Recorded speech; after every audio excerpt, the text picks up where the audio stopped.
ladies, it's Raquel here. Welcome to Women Living Torah. Today, I want to encourage you with 7 ways that keeping Shabbat can save us money. The first one is most obvious, which is that for about 24 hours, but realistically it's a little bit more than 24 hours, we don't spend any money. Shabbat for us is essentially a spending freeze because we want to give everyone the opportunity for rest. We don't solicit any services within our gates or within our community.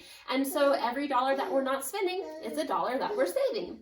The second way is that it gives us the opportunity to practice delayed gratification and to pause before purchasing. So the other day I was online looking to make a purchase. Shabbat was coming. It was almost sunset, so I decided, I'll just come back to it on Sunday.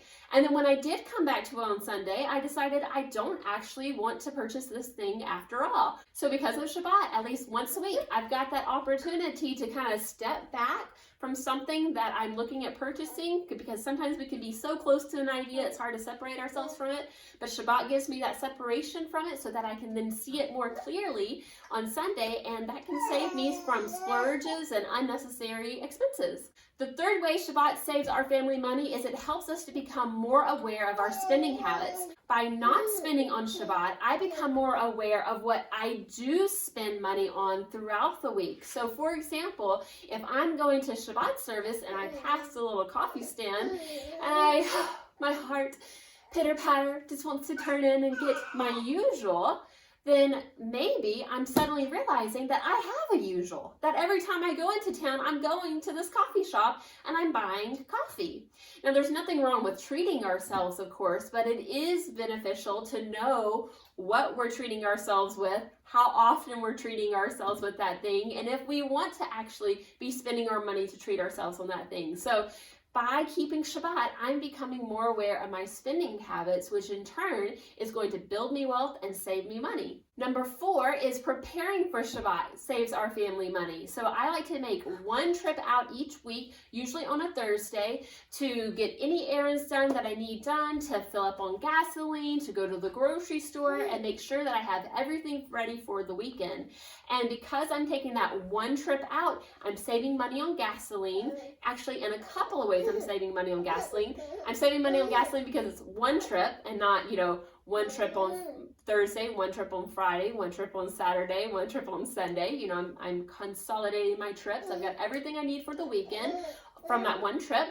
And then also Saturday is the most expensive day to buy gasoline. So I'm saving money there as well. Hi, you sweet buddy. Hi, baby. And then also, because I'm preparing for Shabbat and I'm making that one trip out to the grocery store, I'm not going to the grocery store multiple times and then putting extra things into my cart and spontaneously buying things that I don't actually need. So keeping Shabbat, preparing for Shabbat, is saving me money. Money savings number 5 is that we do not eat out on Shabbat. We eat only home-prepared foods on Shabbat, which is a huge savings, especially right now with inflation and the cost of everything going up. Eating out is very expensive. So even if I were to purchase pre-made foods at the store, convenience items at the store, and then just reheat them up on Shabbat, my per serving cost is so much less than if I had gone out to eat.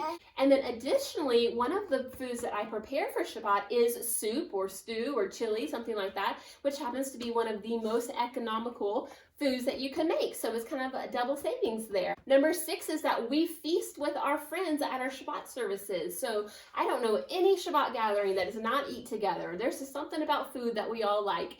And I bring my one dish or my 2 dish, and my friends bring their 1 dish or their 2 dish, and somehow it all multiplies and we have way more than enough food.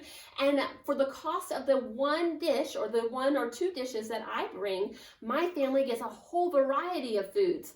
I make a casserole and they get salad and dessert and bread and other casseroles and other meats and whatnot. And so we are eating very well for just the cost of my 1 dish.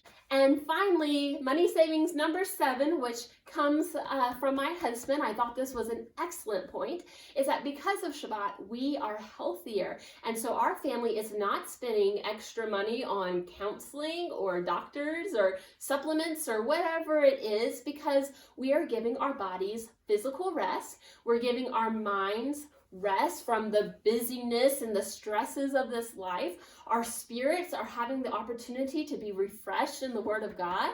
And so because Shabbat is providing that peace and that rest for my body, I'm not needing to spend money elsewhere for that same effect.